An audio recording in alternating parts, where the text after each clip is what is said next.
दिनों प्रधानमंत्री मोदी जापान के दौरे पर थे। इस दौरे में भारत जापान के बीच कई आर्थिक सहयोग को लेकर ऐतिहासिक घोषणाएं हुई।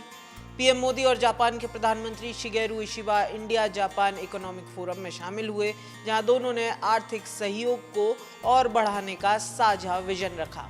इसके बाद इशिबा ने पीएम मोदी का औपचारिक स्वागत किया। दोनों नेता शिकासेन बुलेट ट्रेन से टोक्यो से सेंदाई तक की यात्रा पर भी साथ रहे। 2 दिनों के इस दौरे में पीएम मोदी और जापानी पीएम अधिकांश समय एक साथ नजर आए।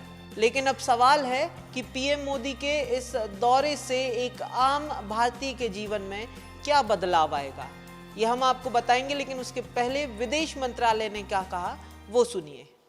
This happens to be the 8th decade of our diplomatic ties, and in order to give new vigor to the relationship, both governments have decided to advance cooperation across 8 pillars. Japan ने PM Modi की इस यात्रा के दौरान भारतीयों के लिए एक बड़ा ऐलान किया है। वो ऐलान ये है कि अगले 10 सालों में भारत में 10 ट्रिलियन येन यानी लगभग 68 बिलियन डॉलर की प्राइवेट इन्वेस्टमेंट होगी। ये घोषणा पीएम के इस दौरे की सबसे अहम उपलब्धि मानी जा रही है। इस यात्रा ने आने वाले दशक के लिए भारत जापान संबंधों की दिशा भी तय कर दी है। इस रोड मैप का सबसे अहम हिस्सा है India Japan joint vision for the next decade. इसमें आर्थिक विकास से लेकर आर्थिक सुरक्षा, टेक्नोलॉजी, रिसर्च, हेल्थ, मोबिलिटी तक कई अहम क्षेत्रों को शामिल किया गया है। हम मानते हैं कि जापानी technology and Indian talent are a winning combination.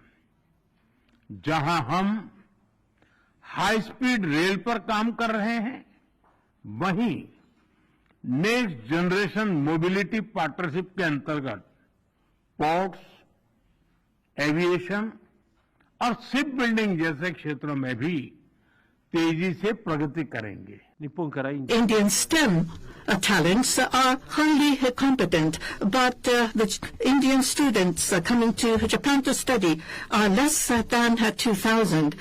We need more high-skilled talents from India for the growth of Japanese economy and for the vitalization of the local community. इस सब के अलावा भारत और जापान के बीच चंद्रयान 5 और भारत जापान डिजिटल पार्टनरशिप 2.0 को लेकर भी समझौता हुआ है। इन समझौतों से भारत के आम आदमी के जीवन में भी फर्क आने वाले सालों में दिखाई दे सकता है। जापान अगले 5 सालों में भारत से 50,000 स्किल्ड और सेमी स्किल्ड कर्मचारियों को नौकरी देगा, जिससे युवाओं को रोजगार मिलेगा।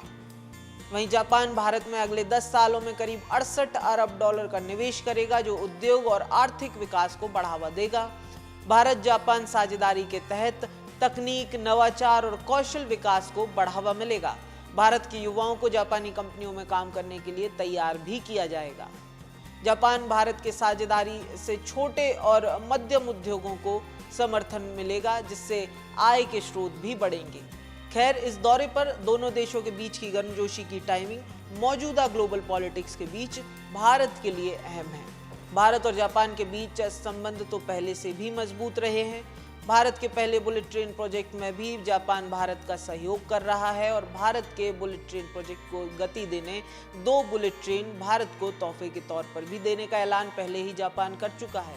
ऐसे में पीएम मोदी का ये दौरा टैरिफ प्रेशर के बीच भारतीय इकोनॉमी के लिए एक बड़ी राहत के तौर पर भी देखा जा रहा है।